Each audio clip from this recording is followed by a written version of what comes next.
Hello everyone, সবাই কেমন আছো? আশা করি সবাই ভালো আছো। সবাইকে স্বাগত মায়ের কুকিং স্টাইল চ্যানেলে। আজকে তোমাদের সাথে শেয়ার করব মাছের চপ কিভাবে বানাবে। বাড়িতে হয়তো অনেকগুলো পিস মাছ বেঁচে গেছে, সেগুলো আর ঝাল কিংবা ভাজা করে খেতে ইচ্ছা করছে না। একবার এইভাবে ট্রাই করে দেখো, আশা করি ভালো লাগবে। একটা বাটির মধ্যে দেখো বেশ খানিকটা মতো জল দিয়ে দিয়েছি। জলটা গরম হয়ে আসার পর ওর মধ্যে আমি কয়েক পিস মাছ দিয়ে দিলাম, দিয়ে একটু সামান্য পরিমাণে লবণ দিলাম, দিয়ে মাছটাকে হাই ফ্লেমে 15 থেকে 20 মিনিট মতো রেখে সিদ্ধ করে নেব। দেখো মাছটা একদম সিদ্ধ হয়ে গেছে। আমি একটা প্লেটের মধ্যে মাছগুলোকে তুলে নিয়েছি কাঁটা ছাড়ানোর জন্য। এরকম দেখো একটা কাঁটা চামচের সাহায্যে মাছগুলোকে এরকম টুকরো টুকরো করে নেব এবং এর মধ্য থেকে কাঁটাগুলো ছাড়িয়ে নেব।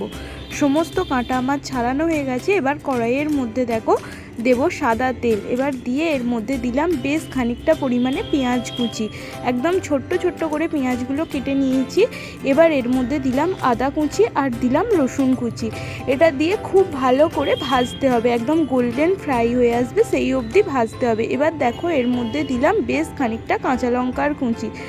এবার দেখো এর মধ্যে আমি অ্যাড করে দিলাম যেই মাছটা কাঁটা ছাড়িয়ে রেখেছিলাম সেই মাছটা। এবার এর মধ্যে দিলাম আমি বেশ খানিকটা পরিমাণে সিদ্ধ করে ম্যাশ করে রাখা আলু। এর মধ্যে আমি মশলাগুলো অ্যাড করে দিলাম লঙ্কার গুঁড়ো, হলুদ গুঁড়ো আর দিলাম ধনে গুঁড়ো, জিরে গুঁড়ো।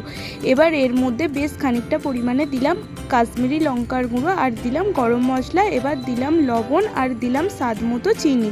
এবার এটাকে খুব ভালো করে কিন্তু মিক্সড করতে হবে। যতক্ষণ না পুরটা শুকনো শুকনো হয়ে আসবে ততক্ষণ পর্যন্ত কিন্তু এটা তোমাদের করতে হবে। গ্যাসের ফ্লেমটা মিডিয়াম টু হাইতে রেখে এই পুরটা কিন্তু একদম প্রিপেয়ার হয়ে যাবে।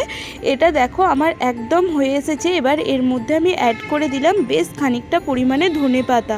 ধনেপাতাটা কিন্তু অবশ্যই তোমরা দেওয়ার চেষ্টা করবে, যেহেতু মাছের চপ তো একটু ধনেপাতাটা দিলে টেস্টটা কিন্তু খুব ভালো আসে। এবার একটা বোলের মধ্যে দেখো আমি 2টো ডিম নিয়েছি, তোমরা তোমাদের পরিমাণ অনুযায়ী বুঝে ডিমটা নেবে।